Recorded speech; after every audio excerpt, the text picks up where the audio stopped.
Guacamelee is one of the most underrated indie titles to come out in the last several years. It was super funny, had a unique Spanish aesthetic, and fluid combat mechanics to boot. Makes sense for a game about superhero luchadors. Once you put on the mask, you could swap between dimensions, pile drive till your heart's content, and even turn into un pollo? I was always sad that I never had a chance to cover it in a video, but now I have the perfect opportunity. Since Guacamelee 2 is essentially better in every way and you totally need to play it.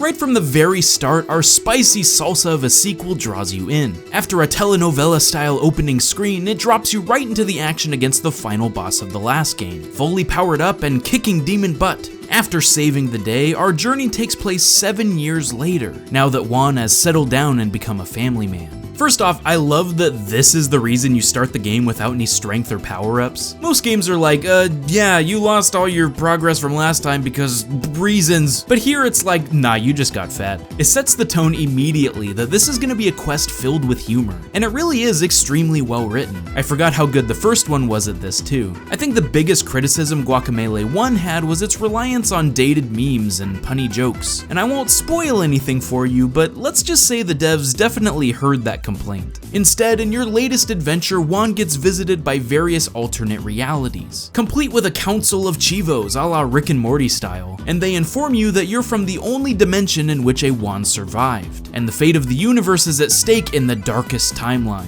Turns out there's a new villain trying to steal a sacred chip dip to take over the world, which honestly is a missed opportunity to not call it holy guacamole, but I digress. This leads to visiting all sorts of other joke and referential timelines along the way, like a Bad Dudes world and a Street Fighter minigame world. There's a ton of these alternate dimensions that are just too good to not see for yourself. But I will say Guacamelee knows what it's doing when it comes to nods to other games and cracking you up in unexpected ways. The sharp and bright pastel art style, complete with a driving mariachi-inspired soundtrack, really sells the atmosphere that Drinkbox Studios is going for. And it's not afraid to try something different, making it a very one-of-a-kind experience. But maybe you're more of a gameplay type of person. Well, hey, Guacamelee 2 has that down to a science.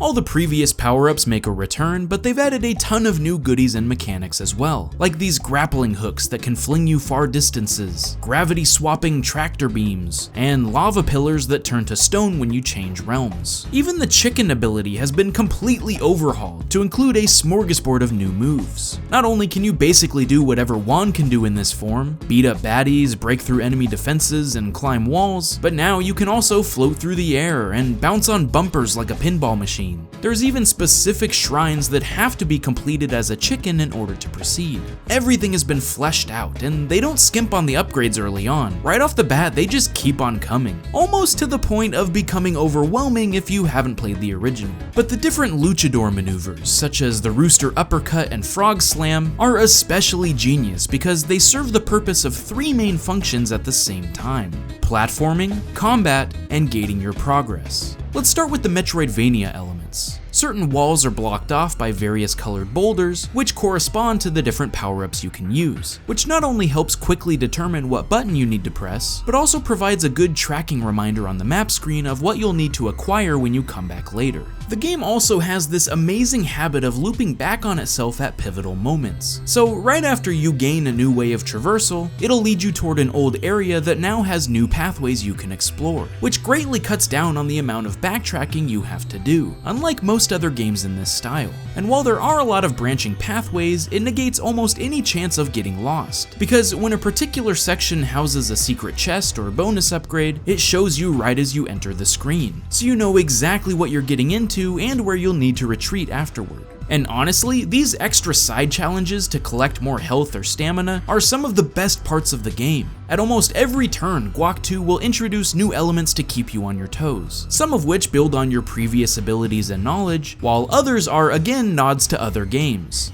Nice. But it does an incredible job of raising the bar as you advance, and combining all the various button combos in the same challenge. You might be dodging, switching dimensions, transforming, and flinging yourself all without touching the ground. I can't overstate how creative the platforming is, and it pulls it off so effortlessly. You'll just sit there in awe as you watch level layouts of genius unfold, and it'll make you feel like a pro for simply going along for the ride. It provides an abundance of movement options, and an equal number of obstacles to overcome with them. But on top of all this, it ties everything together with a satisfying battle system. Throughout the game, you'll have to lucha your way through waves of enemies, often with a particular skill highlighted in each bout. Sometimes they'll gain a colored shield that can only be broken by the corresponding move, sometimes they'll be invincible while hiding out in a different dimension, and occasionally you can grapple and throw dudes into each other for some sweet chain action.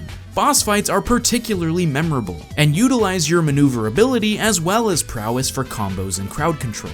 These continue to build in difficulty just like the platforming, so the entire game starts to feel really balanced as you gain more stamina and upgrade your stats. Eventually, you'll be pulverizing entire rooms full of monsters without breaking a sweat. But then it'll launch a new threat your way, causing you to analyze different perspectives to tackle the situation. And sometimes it'll turn into full-blown mayhem. Look, Guacamelee 2 really is the whole package. In addition to cutesy bonus stuff like extra costumes and Easter eggs, it also has a pretty invigorating endgame, where you have to collect 5 pieces of a golden chicken key to unlock the final gauntlet. And these side quests were definitely the hardest parts of the game, from insane climbing challenges to the toughest battles you've ever faced. It doesn't mess around, but it was the perfect finale for me after completing the main story. While I wouldn't say it's the longest game in the world, it definitely has a meaty adventure that keeps you engaged from start to finish. No fluff to pad it out here. I practically couldn't put the controller down until I'd completed it 100%.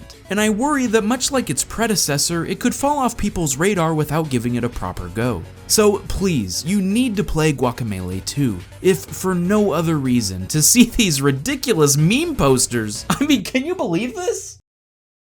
Hey guys, thanks for watching. I wanted to let you know that I've completely revamped my Patreon page. There's now a monthly newsletter for $3 patrons on games that are worth checking out but probably won't get their own dedicated video on them, as well as a new pledge tier where you can get your own unique shout out at the end of a video. Like Brendan G, because can't you see, he's a straight up G and means the world to me. Please, if you enjoy my content and want to help support the channel, this is the best way to do so, and you'll gain access to all kinds of awesome rewards each and every month. I'll see you guys next time. Stay frosty, my friends.